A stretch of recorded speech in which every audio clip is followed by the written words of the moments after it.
Assalamualaikum warahmatullahi wabarakatuh. Perkenalkan, nama saya Raden Randy Haji Purnomo, NPM 0620015631, kelas 3B dari Prodi Kesmas Universitas Pekalongan.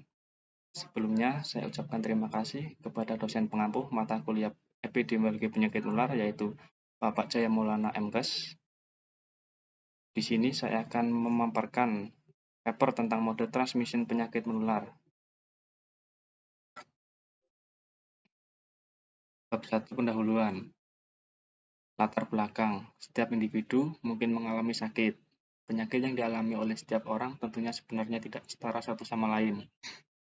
Penyakit adalah suatu kondisi di mana tubuh tidak dalam kondisi normal yang disebabkan oleh beberapa unsur dari dalam dan luar tubuh.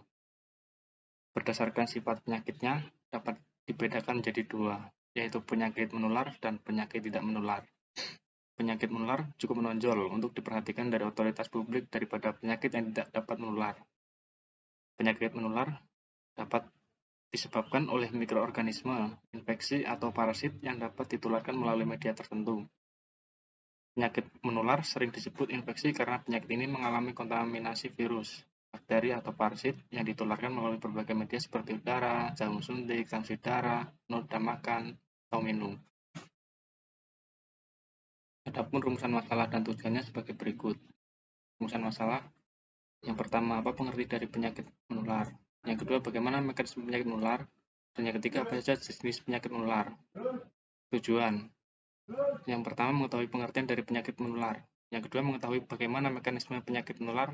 Dan yang ketiga, mengetahui apa saja jenis-jenis penyakit menular. Bab 2 tentang pembahasan. Pengertian penyakit menular.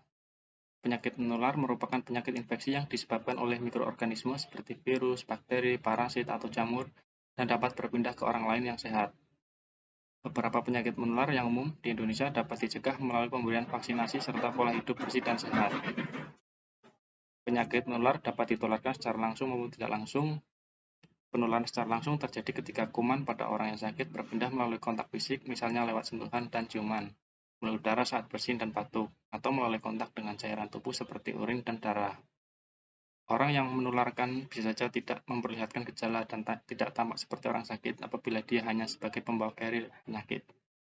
Selain metode penyebaran di atas, penyakit menular juga dapat menyebar melalui gigitan hewan atau kontak fisik dengan cairan tubuh hewan, serta melalui makanan dan minuman yang terkontaminasi mikroorganisme penyebab penyakit. Penyakit menular juga dapat berpindah secara tidak langsung. Misalnya saat menyentuh kenop pintu, keran air, dan tiang besi pegangan di kereta yang terkontaminasi. Kuman dapat menginfeksi jika Anda menyentuh mata, hidung, atau mulut tanpa mencuci tangan terlebih dahulu. Mekanisme penyakit menular. Penyakit infeksi dapat menular dari satu orang ke orang lain secara langsung maupun tidak langsung. Berikut ini penjelasannya. Penularan secara langsung ada 3 cara. Penyebaran penyakit menular secara langsung yaitu dari penderita penyakit infeksi ke orang lain.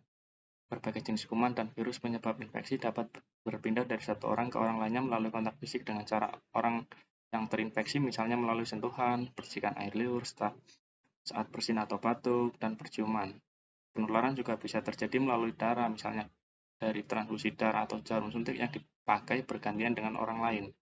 Selain melalui darah, penularan melalui cairan tubuh juga bisa terjadi, misalnya melalui hubungan seksual dengan penderita penyakit infeksi lainnya.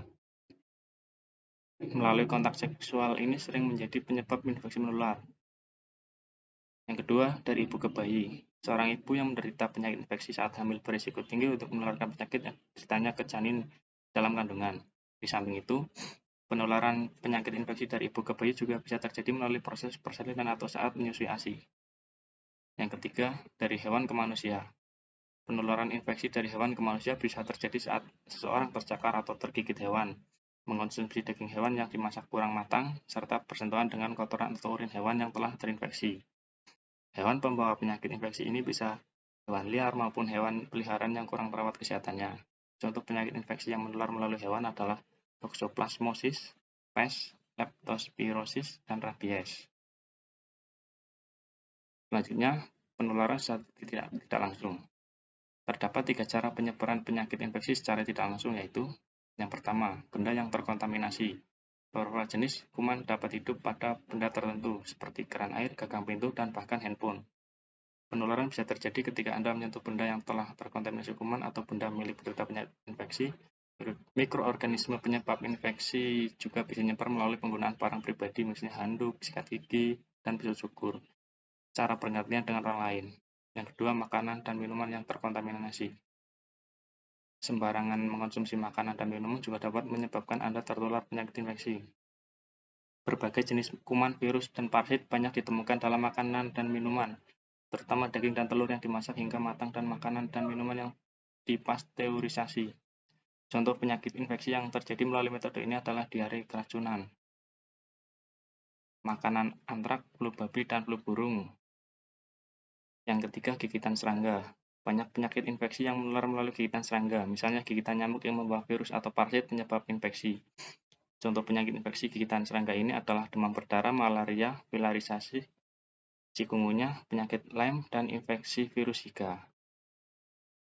Selanjutnya, contoh jenis-jenis penyakit menular. Yang pertama ada diare. Diare merupakan gangguan air besar. Penyakit ini ditandai dengan pH lebih dari 3 kali sehari, disertai rasa mulas, dengan konsistensi tinja cair, dan dapat disertai dengan darah atau lendir. Diare mungkin dianggap sepele padahal dapat berpotensi kematian terutama pada balita. Diare menular melalui air, tanah, dan makanan yang terkontaminasi virus, bakteri, atau parasit. Yang kedua ada demam dengue. Demam dengue merupakan penyakit menular yang disebabkan oleh infeksi virus dengue. Virus ini menginfeksi manusia melalui gigitan nyamuk Aedes aegypti dan Aedes albopictus. Demam dengue merupakan penyakit musiman yang umum terjadi di negara breaking tropis. Di Indonesia, penyakit menular ini lebih banyak terjadi di saat musim hujan. Demam dengue dapat berkembang menjadi kondisi yang lebih berat, yaitu demam berdarah DBD.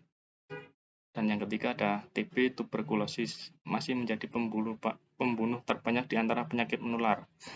Berdasarkan data WHO tahun 2017, diperkirakan ada 1 juta kasus TB di Indonesia. TB disebabkan oleh bakteri yang menyerang paru-paru, namun bakteri tersebut bisa juga menyerang bagian tubuh lain seperti tulang dan sendi, kabut otak, kelenjar getah bening, dan selaput jantung. Bakteri ini ditularkan melalui udara saat menderita batuk atau bersin. TB dapat dicegah melalui pemberian vaksin BCG. Yang terakhir, kesimpulan. Penyakit menular adalah penyakit yang disebabkan oleh bakteri, virus, atau parasit yang dapat ditularkan melalui media tertentu. Penyakit menular sering disebut juga penyakit infeksi, karena penyakit ini diderita melalui infeksi virus, bakteri, dan parasit, yang ditularkan melalui berbagai macam media seperti udara, jarum suntik, transfusi darah, tempat makan atau minum, dan lain sebagainya. Penyakit menular erat kaitannya dengan epidemiologi. Epidemiologi sendiri berasal dari bahasa Yunani, yaitu epi yang berarti pada, demos yang berarti penduduk, dan logos yang berarti penduduk. Jadi, epidemiologi adalah ilmu yang mempelajari hal-hal yang berkaitan dengan masyarakat. Penyakit menular dapat dicegah dengan cara membiasakan diri untuk mencuci tangan dengan menggunakan air dan sabun, terutama setelah buang air kecil dan besar. Menjaga daya tahan tubuh cukup sederhana dan mudah. Sekian presentasi dari saya. Apabila banyak tutur kata yang kurang berkenan di hati semuanya, saya mohon maaf. Assalamualaikum warahmatullahi wabarakatuh.